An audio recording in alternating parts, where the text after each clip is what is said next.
Tumsifu Yesu Kristo, kanisa la Mungu. Karibuni sana wapendwa wa mahali hapa Jerusalem Family TV, ambapo ni huduma ya uinjilishaji kwa njia ya vyombo vya habari.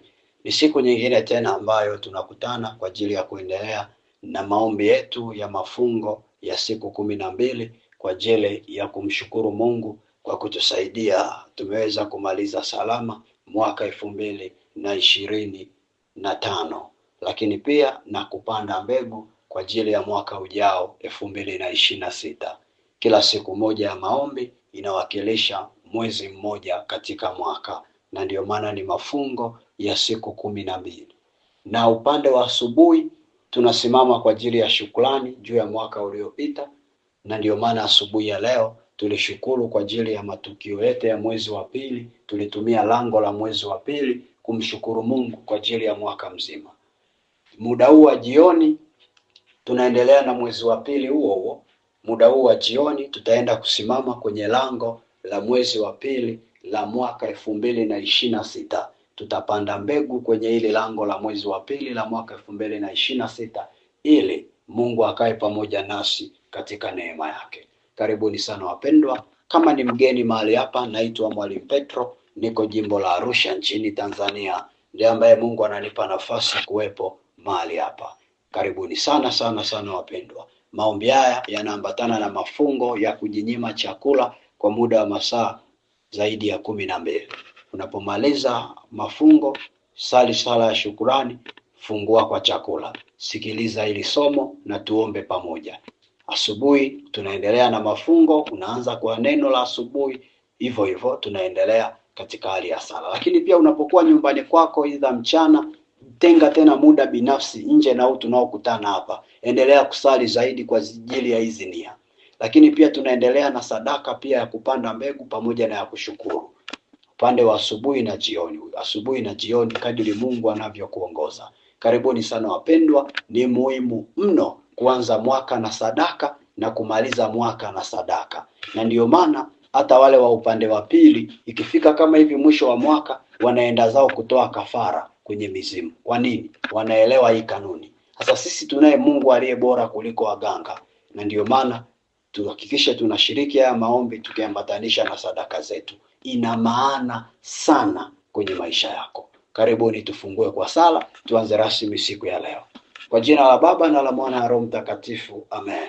Baba Mungu, tunakushukuru, tunasema asante sisi watoto wako kwa namna unavyotupa kibali kukutana tena siku ya leo, tukiwa na afya njema, tukiwa na uzima, tukiwa na baraka. Tunaamini yote ni kwa mkono wako. Tunaomba Mungu Baba toba na msamaha maeneo yote ambayo tumeanguka katika kuwaza, kunena, kufikiri na kutenda. Tunaomba Bwana utusamehe kwa huruma yako na rehema zako. Tunaalika uwepo wako Roho Mtakatifu. Tunaomba uwe pamoja na sisi mahali hapa. Tusimamie Roho wa Mungu uliye hai. Tuwasaidie ili kile tunachokifanya hapa kiweze kufanikiwa. Tunakabidhi ile lango la mwezi wa pili la mwaka 2026. Baba, tunaomba tusikie neno lako kwenye ile lango. Na Mungu Baba ukaachilie kibali ili 2026 ikawe vile unavyotaka Mungu iwe, kadiri ya mpango wako. Tuongoze hata nasi kupanda mbegu inayotokana na neno lako. Tusitoe sadaka kwa mazoea, tusiombe kwa mazoea, bali Roho Mtakatifu tuongoze sawa sawa na hekima yako, katika jina la Yesu Kristo. Na kila mwenye pumzi aseme amen. Karibuni sana wapendwa. Muda huu wa jioni tunapoenda kusimamia lango la mwezi wa pili la mwaka 2026, tutaongozwa na somo linaloitwa jinsi ya kuepuka kupanda mbegu kwenye ardhi ya mwamba ili mmea wako uweze kuota. Jinsi ya kuepuka kupanda mbegu kwenye ardhi ya mwamba ili mmea wako uweze kuota. Jinsi ya kuepuka kupanda mbegu kwenye ardhi ya mwamba ili mmea wako uweze kuota. Hichi ndio kichwa chetu cha somo kitakachotuongoza. Kwa nini tuna hili somo? Kwa sababu asubuhi tulimshukuru Mungu kwenye lango la mwezi wa pili la mwaka 2025. Namna ambavyo kuna mbegu tulipanda, na tulipanda kwenye mwamba na hazikuota. Tulifanya kosa. tukaomba toba na tukashukuru. Sasa muda huu wa jioni tunataka kujifunza somo ambalo litatusaidia makosa tuliyoyafanya mwaka huu, mwaka ujao tusiyafanye, kwa sababu sio vizuri kila mwaka kurudia makosa yale yale. Na ndiyo maana sikiliza kwa umakini sana ili somo la muda huu, ili kama kuna mahala ulimesa up kwenye huu mwaka, somo hili likusaidie kukujengea msingi wa maarifa na msingi wa maombi na neema zitakazokuwezesha mwaka ujao usikosee. Sema amen kwa jina la Yesu. Na ndiyo maana kichwa chetu kinaitwa jinsi ya kuepuka kupanda mbegu kwenye ardhi ya mwamba ili mmea wako uweze kuota. Andiko letu la msingi ni kile kitabu cha Marko sura ya 4 ule mstari wa 5 na wa 6. Injili ya Marko sura ya 4 mstari wa 5 na wa 6. Injili ya Marko sura ya 4 ile aya ya 5 hadi ya 6 inasema namna hii. Nyingine ikaanguka penye mwamba pasipokuwa na udongo mwingi, mara ikaota kwa kuwa na udongo haba. Hata jua lilipozuka iliungua, na kwa kuwa haina mizizi ikanyauka. Kwa Biblia inasema huyu mtu akapanda mbegu, na akaipanda mbegu kwenye mwamba pasipokuwa na udongo mwingi, na ghafla hakuona matokeo ya ile mbegu yake ikiota, ila ikanyauka, kwa sababu ilikosa mizizi, ilikosa kina kizuri, haikustawi, ikafa. Hakuona matokeo ya mbegu yake. Sasa tunapoongelea kupanda mbegu kwenye mwamba, tunakuwa tunamaanisha ile hali ya kuanza mwaka, kuingia kwenye mwaka ukiwa na malengo na mipango na mikakati ambayo ni kawaida kila mtu huwa anakuwa nayo. Kila mtu huwa na malengo yake, kila mtu huwa na matamanio yake. Watoto wana matamanio yao. Nakumbuka kuna siku nilikuwa naongea na watoto fulani, wakawa wananiambia tunatamani mwakani ufike haraka. Nikamuuliza yule mtoto wangu, kwa nini unataka mwakani ufike haraka? Akaniambia kwa sababu tamaliza shule. Kwa yeye malengo yake ni mwaka ufike amalize shule. Ndio maana nikakwambia watoto nao wana malengo yao. Wewe kama mtu mzima pia, yamkini na wewe pia una matamanio yako kwenye mwaka unaokuja. Kwa hiyo sasa hayo matamanio yako na malengo yako ukiwa nayo katika namna ya kumtegemea mwanadamu ndiye afanikishe hayo matamanio yako, kwa kumtegemea mwanadamu ndiye afanikishe hayo malengo yako, ni sawa na umepanda mbegu kwenye mwamba, kwa sababu mwamba hauwezi kuotesha mmea, mwanadamu hawezi kuotesha mafanikio yako, hawezi kukufanikisha. Hata ile Zaburi ya 118 tuliona hata asubuhi, ile Zaburi ya 118 ule mstari wa 14, Zaburi ya 118 ule mstari wa 8 peke yake ndio nitausoma. Nitausoma mstari wa 8 peke yake, Zaburi ya 118. Anasema ni heri kumkimbilia Bwana kuliko kuwatumainia wanadamu.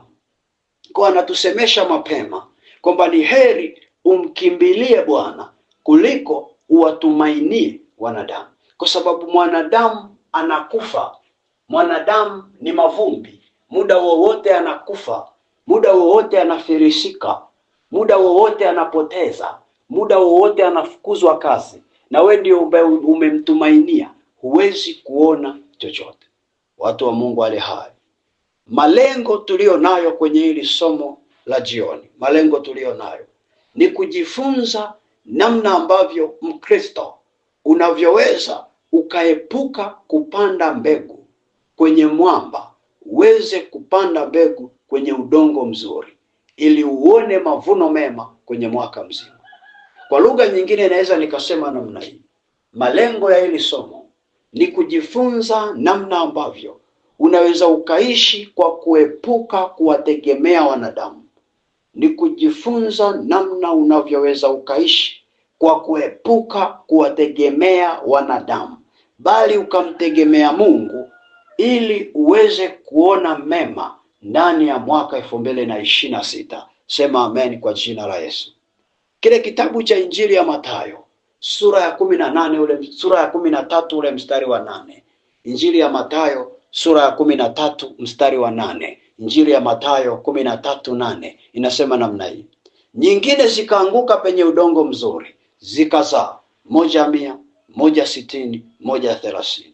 Kwa hiyo mbegu ikipandwa kwa kumtegemea Mungu inakuwa ni sawa na imeanguka kwenye udongo mzuri. Kinachofuata ni kuzaa, na ndio maana wale wote ambao watamtegemea Mungu mwaka 2026 watazaa 100, watazaa 30, watazaa 300, watazaa maelfu na maelfu, wale wote ambao watamtegemea Mungu.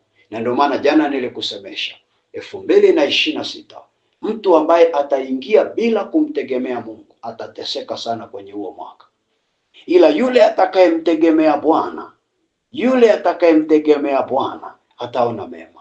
Ni mwaka ambao tutaishi kwa imani. Huwezi kuishi kwa imani kama umtegemei Mungu. Lazima umtegemee Mungu, una namna. Mungu akusaidie. Muda huu naomba niweze kukuonyesha hatua mbili za kuepuka kupanda mbegu kwenye mwamba. Hatua za kuepuka kupanda mbegu kwenye mwamba. Hatua za kuepuka kupanda mbegu kwenye mwamba. Nitakuonyesha hatua kubwa mbili ambazo ukizizingatia zitakusaidia uepukane na kupanda mbegu kwenye mwamba. Yaani uepukane kuingia kwenye mwaka ukiwa na imani ya kuwategemea wanadamu. Tuanze na hatua ya kwanza. Hatua ya kwanza: hakikisha unaanza mwaka ukiwa na Yesu moyoni mwako kwa ajili ya kumpenda, kumwabudu na kumtumikia. Hakikisha unaanza mwaka ukiwa na Yesu moyoni mwako kwa ajili ya kumpenda, kumwabudu na kumtumikia. Hakikisha unaanza mwaka ukiwa na Yesu moyoni mwako kwa ajili ya kumpenda, kumwabudu na kumtumikia.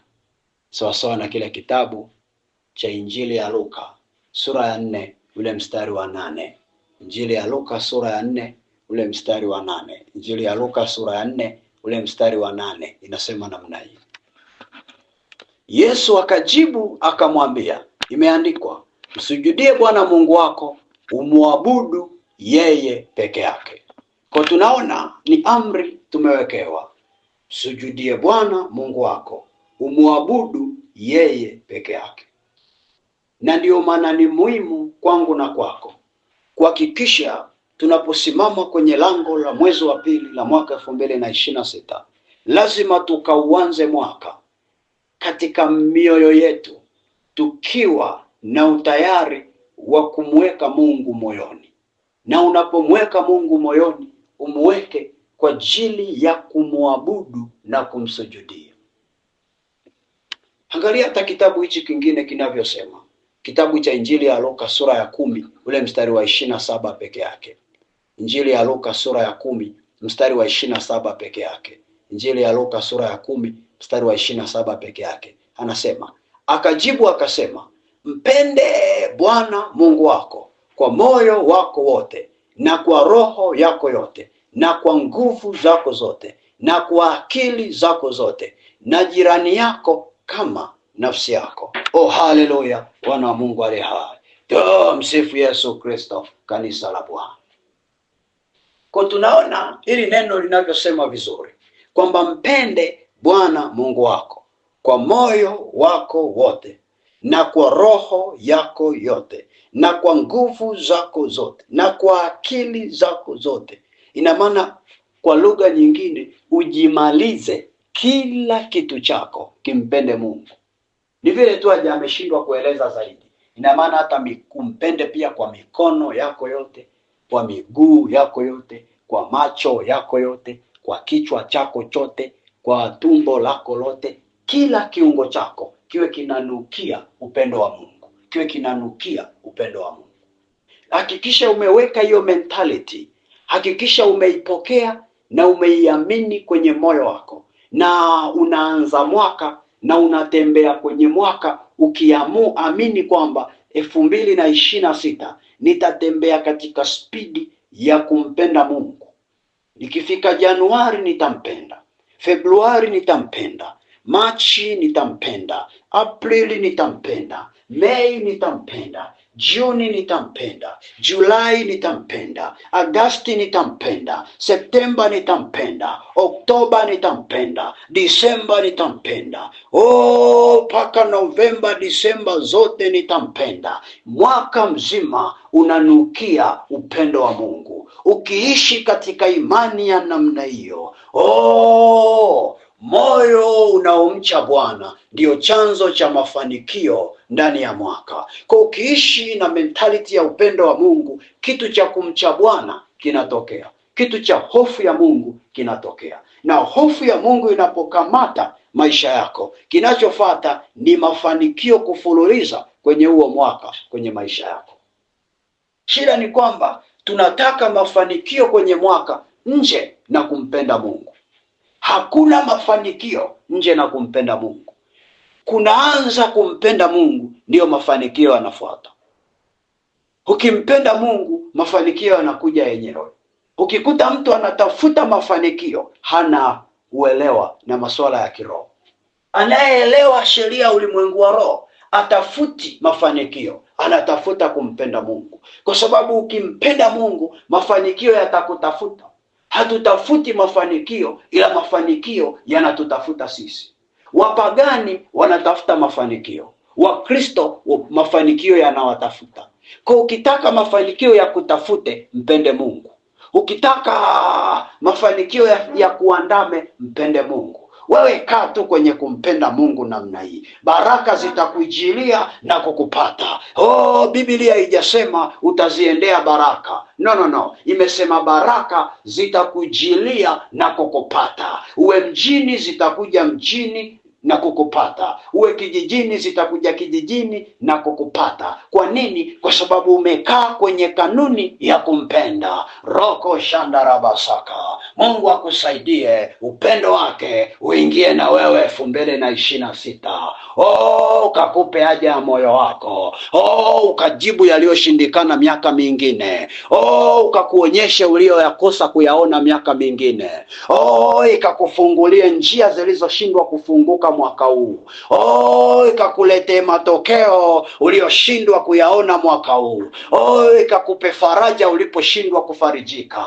Oraposhakama. Pokea hiyo neema katika jina la Yesu. Mungu akusaidie. Kitabu kile cha Methali sura ya 9 ule mstari wa 10 hadi wa 11 kina lugha nzuri sana. Methali sura ya 9 mstari wa 10 hadi wa 11. Methali sura ya 9 mstari wa 10 hadi wa 11 inasema namna hii: kumcha Bwana ni mwanzo wa hekima, na kumjua mtakatifu ni ufahamu. Maana kwa msaada wangu siku zako zitazidishwa, na miaka ya maisha yako itaongezeka. Mtu wa Mungu, weka mkono wako wa kulia kifuani kwako. Weka mkono wako wa kulia kifuani kwako. Sema haya maneno. Sema, Mungu Baba, ninaomba siku zangu ziongezeke. Ninaomba maisha yangu yaongezwe katika jina la Yesu. Sema amen. Mtu wa Bwana, hekima inakuongezea siku, hekima inakuzidishia miaka, na hekima ina utajiri ndani yake. Na ndiyo maana Sulemani alipoomba hekima alipewa na utajiri ndani yake. Kwa Biblia inaposema kumcha Bwana ni mwanzo wa hekima, ina maana ndani ya hekima kuna utajiri ndani yake. Kwa anaposema siku zako zitaongezeka, haziongezeki ili uteseke. Maana kuna watu wanaishi miaka mingi kwa kuteseka. Kuna watu siku zao zinazidishwa kwa mateso, wanaishi kwa kuteseka. Anayemcha Bwana anapewa hekima, siku zake zinapoongezeka na utajiri unaongezeka na baraka zinaongezeka na ulinzi wa kimungu unaongezeka. Kwa Mungu anapoenda kukuongeza 2026, akuongezei neema ya kuishi huo mwaka ili ukateseke. Atuingie 2026 kwenda kuteseka. Kama kuna mtu yuko hapa anadhani anaenda 2026 akateseke, umepotea njia. Boti hii sio ya kwako. Tafadhali ndugu abiria, naomba uame boti hii. Boti tuliyopanda sisi si boti ya wanaoenda kuteseka, ni boti ya wanaoenda kuongezewa siku, kwa sababu tumechagua kuingia 2026 na moyo wa kumcha Bwana na moyo wa kumpenda Bwana, na ameahidi baraka na neema vimiminike kwenye mji wako. Pokea kwa jina la Yesu. Mungu akusaidie kuelewa. Tusonge mbele na hatua ya pili. Hatua ya pili, hakikisha unauanza mwaka na kutembea ndani ya mwaka mzima kwa kulisoma sana neno la Mungu na kuliishi kama dira yako. Hakikisha unauanza mwaka na kutembea ndani ya mwaka mzima kwa kulisoma sana neno la Mungu na kuliishi kama dira yako. Hakikisha unauanza mwaka na kutembea ndani ya mwaka kwa kulisoma sana neno la Mungu na kuliishi kama dira yako. Mtu wa Mungu aliye hai, neno la Mungu limeongea wazi kabisa na liko wazi kabisa, na ndiyo maana hakikisha unaanza mwaka ukiwa unasoma neno la Mungu, unatembea kwenye mwaka ukiwa unaongozwa na neno la Mungu kama dira ya maisha yako. Roho Mtakatifu anasema na watu kwa asilimia zote kwa kutegemea na neno la Mungu lililoko kwenye ndani ya mioyo yao. Roho Mtakatifu anasema na watu kwa asilimia zote kwa kutegemea neno la Mungu lililopo kwenye mioyo yao. Moyo wako kadiri unavyojaa neno la Mungu, ndivyo Roho Mtakatifu anavyoongea nawe zaidi. Moyo wako kadiri unavyokuwa na ufinyu wa neno la Mungu, ndivyo na sauti ya Mungu inavyosikika kwako kwa ufinyu. Moyo wako kadiri unavyokaukiwa kwa wewe kutokuwa na neno la Mungu, ndivyo Roho wa Mungu naye anavyokunyamazia kwenye maisha yako. Kama unataka umsikie Mungu zaidi kwenye maisha yako, hakikisha neno la Mungu ni chakula cha asubuhi, mchana na jioni. Asubuhi, mchana na jioni. Asubuhi, mchana na jioni. Nakumbuka jana tulikuwa tupo na Father Julius Mtei ambao ni mlezi wetu wa Jerusalem Family TV. Nikinukuu sehemu ya mafundisho yake aliyotufundisha jana. Kwenye mahala fulani tulikuwepo ambako wengine najua hapa mkwepo, ila si tulikuwepo huko. Father alisema kwamba hakikisha kila Mkristo Mkatoliki ana ratiba yake ya kusoma neno la Mungu. Ana ratiba yake ya kusali, ana ratiba yake ya kusoma neno la Mungu. Nilipenda sana hilo fundisho. Mtu wa Mungu, hakikisha Mkristo ulioko mahali hapa una ratiba yako. Ewe Mkatoliki, ewe Mkristo, una ratiba yako ya kusoma neno la Mungu, na unalisoma, na si tu unayo tu afu hausomi. Unayo ratiba na unalisoma. Sio una ratiba afu kila siku unasema taanza kesho kusoma. Ikifika kesho unasema taanza kesho kusoma. Kesho tena inazaa kesho. Kesho tena inazaa kesho. Hatuongelei ulegelege wa imani wa namna hiyo, ila uwe na ratiba inayotekelezeka, ratiba inayoishi. Angalia kitabu cha Yoshua, kinaongea kitu kizuri sana. Kitabu cha Yoshua sura ya kwanza ule mstari wa 8. Kitabu cha Yoshua sura ya kwanza mstari wa 8. Kitabu cha Yoshua sura ya kwanza mstari wa 8 inasema namna hii: kitabu hiki cha Torati kisiondoke kinywani mwako, bali yatafakari maneno yake mchana na usiku, upate kuangalia kutenda sawa sawa na maneno yote yaliyoandikwa humo. Maana ndipo utakapoifanikisha njia yako, kisha ndipo utakapositawi sana. Kwa Biblia iko wazi kwamba kitabu hiki cha Torati kisiondoke moyoni mwako, kisiondoke kinywani mwako. Ndiyo maneno ambayo Mungu aliwasemesha wana wa Israeli. Torati yetu ya leo ni Biblia takatifu. ni Biblia takatifu. Kwa lugha ya leo tungeweza kusema kitabu hiki cha Biblia takatifu, kitabu hiki cha Bible kisiondoke kinywani mwako, bali utafakari maneno yake mchana na usiku, upate kuyaangalia, kutenda sawasawa na maneno yote yaliyoandikwa humo. Nisikilize polepole.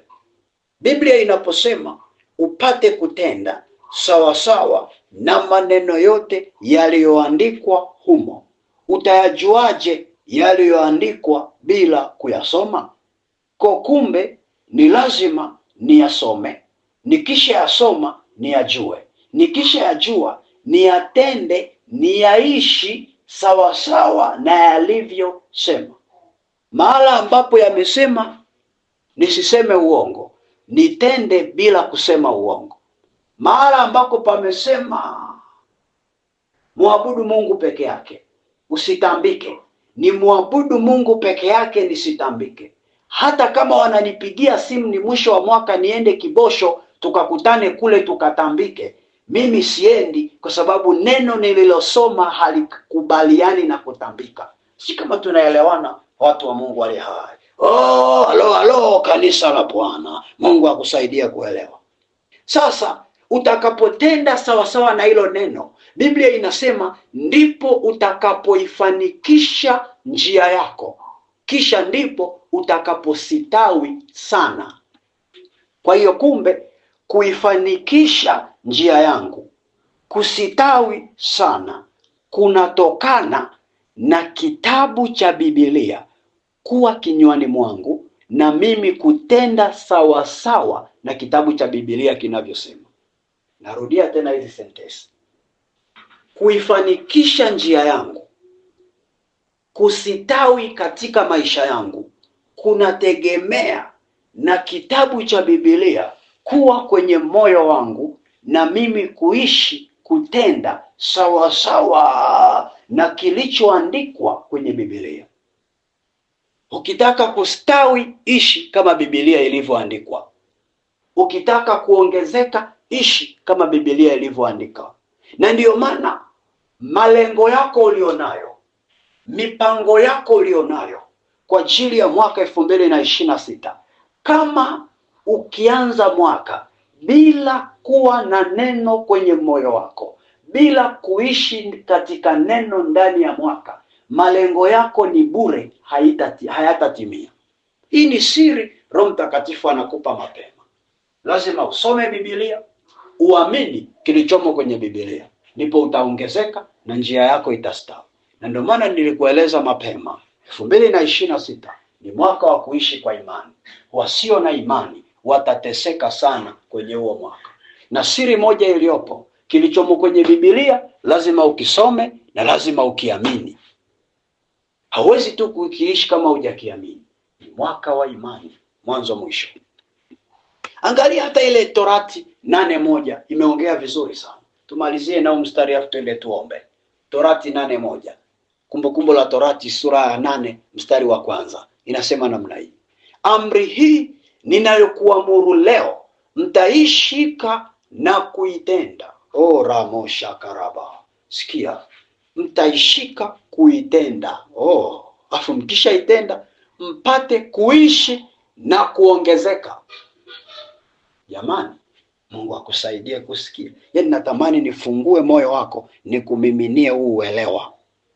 Yaani amri hii ya kuishi kwa kusoma Biblia, utakapoishi na kuitenda, utapata kuongezeka, utaongezeka. Utaishi na utaongezeka. Utaishi na utaongezeka. Kuna watu wako duniani ila hawaishi. Wanapoteza muda kwa sababu walishapoteza mwelekeo wa maisha yao. Nakumbuka juzi maeneo fulani, kuna mzee mmoja mtu mzima, nimezoea kukutana naye mtaani kwangu. Kuna siku tukakutana naye, ni mzee mtu mzima kabisa, zaidi hata ya baba yangu mzazi. Nikimwangalia yule kwa kumkadiria, anafukuza labda miaka 70. Naweza nikahisi namna hiyo kwa jinsi alivyo. Yule mzee nimekutana naye, yani amelewa pombe chakali, na ndiyo maisha yake muda wote. Asilimia kubwa ni amelewa kuliko kutokulewa. Muda mwingi amelewa kuliko kutokulewa. Ameniona barabarani, ananitaka kuniparamia, anasema mwalimu, mwalimu. Amelewa pombe chakali. Kesho yake mke wangu akaniambia nje kuna ugomvi kwa majirani. Nikamwambia ugomvi gani? Anaenda kuniambia yule mzee fulani ambaye sitopenda kumtaja jina amekamatwa kwa wizi. Nikaenda kuangalia, nikamkuta ni yule mzee ambaye anakuaga amelewa muda wote. Wamama wa mtaani wamemkwida, wanamzalilisha na kumpiga kwa sababu wamewaibia vitu vyao. Ina maana alishapoteza mwelekeo wa maisha yake, aishi duniani yuko anazurura tu. Ukisoma kitabu cha Mathayo ile sura ya 4 mstari wa 4, Mathayo sura ya 4 mstari wa 4 inasema hatuishi kwa mkate, ila tunaishi katika kila neno linalotoka katika kinywa cha Mungu. Usipojua neno la Mungu, usipoishi katika neno la Mungu, unaweza ukafikiri huko duniani unaishi, kumbe huko duniani unapoteza muda, kwa sababu haujakaa kwenye kusudi la Mungu la wewe kuwepo duniani. Mtu wa Mungu, yamkini miaka yote uliokaa duniani ulikuwa ukipoteza muda kwa sababu ukukaa kwenye neno. Vitu vingi umekuwa ukizurura tu, unashika hapa unaachia, unashika pale unaachia. Wengine ukiangalia umri ulio nao na maisha ulio nayo haviendani. Kwa nini unapoteza muda? Wengine matendo mlio nayo na umri ulio nao haviendani. Kwa nini unapoteza muda? Wakati umefika 2026, sio mwaka wa kwenda kupoteza muda. 2026 Roho Mtakatifu anasema niwaambie watu mlioko hapa, 2026 sio mwaka wa kwenda kupoteza muda, ni mwaka wa kwenda kuishi, ni mwaka wa kwenda kuishi. Na ndio maana tunasemeshwa mapema tusome sana Biblia. Weka ratiba ya Biblia, soma sana, ikae sana kwenye moyo wako, na isiishie hapo tu, ukaiishi na utaishi na wewe pia, na kuongezeka katika njia zako na kumiliki sawasawa na neno la Bwana. Unataka kumiliki mji wako? Twende na neno la Bwana, twende na neno la Bwana. Ninaona watu hapa wakiingia 2026 na neno la Bwana, wakistawi na kuongezeka, wakistawi na kuongezeka.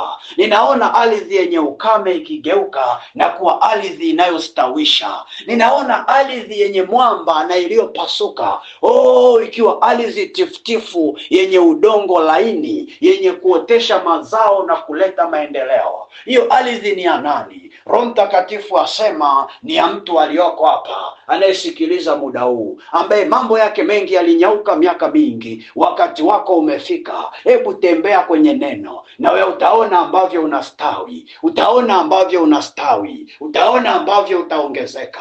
Ropo shamandarabosaka, mifugo yako itaongezeka. Rika ndabosaka, uchumi wako utaongezeka. Rika shakaraboseke, uzao wako utaongezeka. Rika ndabosaka, ile mauti inayokula mimba haitakula mimba mwaka ujao, utapata watoto wako. Rika shakaraboseke, hakutokuwa na vichaa kwenye nyumba yenu. Roko shemorabosakaraba, elimu uliorudia miaka mingi hautarudia. Wakuolewa wataolewa, wakupata kazi watapata kazi. Kwa nini? Kwa sababu ni saa ya kuongezeka na kustawi katika neno la Bwana. Mwenye haki wangu ataishi kwa imani, anayepokea na kuamini ataona yote haya kwenye maisha yake, kwa jina la Yesu. Sema amen. Acha muda huu twende tukaombe, na tutaomba tukisimama na ile Yeremia 17 mstari wa 7 hadi wa 8.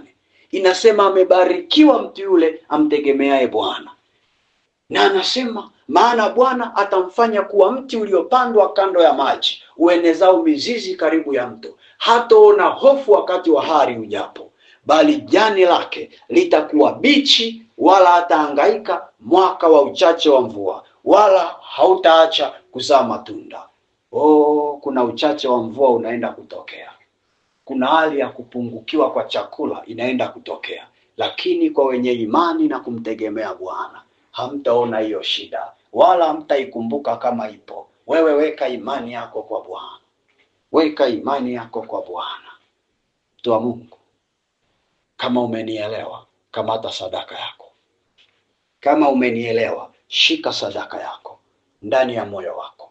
Kile kiasi ulichopanga kumtolea Mungu kwenye haya maombi, ile sadaka uliyoiandaa kwenye lango la mwezi wa pili, kama nilivyokwisha kuwafundisha kwamba kwenye sadaka yako, mfano unaweza ukawa ukasema asubuhi kwenye shukrani 1000, jioni kwenye kupanda mbegu 1000, kesho tena hivyo, afu ndani ya siku 12 unazijumlisha, unapata ni kiasi fulani, ndio unazitoa. Kwa hiyo kamata sadaka yako uliyojipangia kwa leo ndani ya moyo wako, ikamate, tukiambatanisha na damu ya Yesu. Alafu tutaenda kusali pamoja majira haya.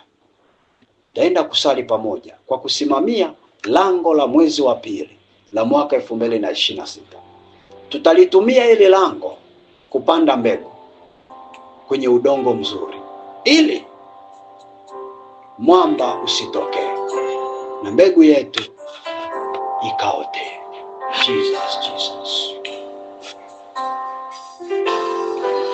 Jesus, Jesus. Jesus, Jesus. Maelfu na maelfu wakitajirika na kuongezeka 2026. Maelfu na maelfu wakilia na kusaga meno 2026, kwa sababu walikataa kumwamini Mungu. Chagua wewe, mauti au uzima. Sisi tumechagua uzima. Kama unachagua, twende tuombe pamoja haya maneno. Sema, Bwana Yesu. Sema tena, Bwana Yesu, ninasogea mbele zako. Ninakushukuru kwa ajili ya ile neno. Ninakushukuru kwa ajili ya ile neno. Ninasema asante Baba, namna ulivyoongea na mimi. Baba, ninasema asante namna ulivyonifundisha. Baba, ninasema asante namna ulivyonielekeza. Baba, ninasema asante namna ulivyosema na mimi. Hakika Baba, nimeelewa. Hakika Baba, nimesikia kwamba 2026 nitaishi kwa imani. Nami Mungu, ninaamini pasipo neno lako siwezi kitu chochote. Na ndiyo maana nakuja kwako. Ninakiri kwamba Yesu, kaa moyoni mwangu. Nitakuabudu wewe peke yako. Nitakupenda wewe peke yako. Ninapanda mbegu kwenye lango la mwezi wa pili mwaka 2026. Ninapanda mbegu kwenye lango la mwezi wa pili mwaka 2026. Sema, Bwana Yesu, sinyamaze. Sema, Bwana Yesu, nisaidie nikaishi, nikakupende, nikakuabudu, nikakutumikie kwa moyo wangu wote, kwa akili zangu zote na kwa nguvu zangu zote. Sema, Bwana Yesu, ninapanda mbegu kwenye lango la mwezi wa pili la mwaka 2026. Ninakuomba Baba, kitabu hiki cha Biblia takatifu, kitabu hiki cha Biblia takatifu kisiondoke moyoni mwangu, kisiondoke kinywani mwangu, bali kikae kinywani mwangu daima, kikae moyoni mwangu daima. Niishi kwa kukifuata, nitende sawasawa na namna kilivyosema, sawasawa na namna kilivyofundisha. Bwana Yesu, ili njia zangu ziongezeke, maisha yangu yastawi, nipe kuishi katika neno lako. Nifanye Baba 2026 niwe kama mtu aliyepandwa katika kando kando ya chemichemi. Baba, nisaidie niwe na matawi yaliyostawi. Nisaidie nizae sana matunda. Nisaidie Baba nipate kuchipua kivuli ambacho na ndugu zangu watapata kula na kunywa hapo. Baba, ninufaishe na wengine wakanufaike kwa baraka yako Baba, Mwana na Roho Mtakatifu. Baba, napanda mbegu kwenye ile lango la mwezi wa pili. Baba, ninapanda mbegu nikiwa nimeshika na sadaka yangu hii ya dhabihu, nikiwa Baba nimeleta na mafungo yangu, ninaambatanisha na damu ya Yesu. Ninaomba Baba mbegu yangu ikaote kwenye udongo mzuri. Maana mwaka uliopita, miaka iliyopita, nilipanda mbegu kwenye mwamba, sikujua. Leo nimejua, ndio maana nimepanda kwenye udongo mzuri. Baba, ninaomba nione mazao, ninaomba nione mazao. Yesu nakuita, Yesu nakuita. Haya, endelea kumwita Yesu kwa maneno yako, endelea kumwita Yesu kwa maneno yako. Hizi dakika kadhaa ninakuachia, endelea kuomba kwa maneno yako, endelea kuomba, endelea kuomba. Mwite Yesu, mwite Yesu kadiri unavyoweza. Mwite Yesu. Panda mbegu, panda mbegu kupitia hili lango la mwezi wa pili. Ni lango la neema, limewekwa kwenye mwaka ili tufanikiwe, ili tuonekane, ili tuonekane. Kumbuka, huu ni mwaka wa kuishi kwa imani, ni mwaka tutakaoishi kwa imani, na ndio maana lazima upande mbegu, lazima upande mbegu, lazima uamini katika neno, lazima uamini katika neno. Neno ni dira, neno ni ramani. Wanajeshi wanapoenda vitani wanakuwa na ramani na dira inayowaongoza na inawasaidia waweze kushinda vita. Mtu wa Mungu aliye hai, sisi tunapigana vita vya kiroho sawasawa na Efeso 6 imetusemesha namna hiyo, ule mstari wa 10 hadi wa 12. Tunapambana vita, na ndio maana tukaambiwa twaeni silaha, twaeni silaha. Moja ya silaha iliyotajwa ni chepeo ya upanga wa Roho, ambayo ni neno la Mungu. Imani nayo ikatajwa kama moja ya silaha za kivita. Ramandekeseke kamata chepeo ya upanga wa Roho, ambayo ni neno, ambayo ni neno, ambayo ni neno. Nami nakuombea katika jina la Yesu, pokea neema ya kufunguliwa. Ewe uliye na uzito wa kusoma Biblia, uliye mzito kusoma Biblia, ninakuombea maombi ya kufungua. Mungu, naomba umfungue huyu mtoto wako aliyoko hapa, aliye na moyo mzito wa kusoma Biblia. Yesu, naomba umfungue, mpe wepesi wa kuisoma, mpe wepesi wa kuisoma.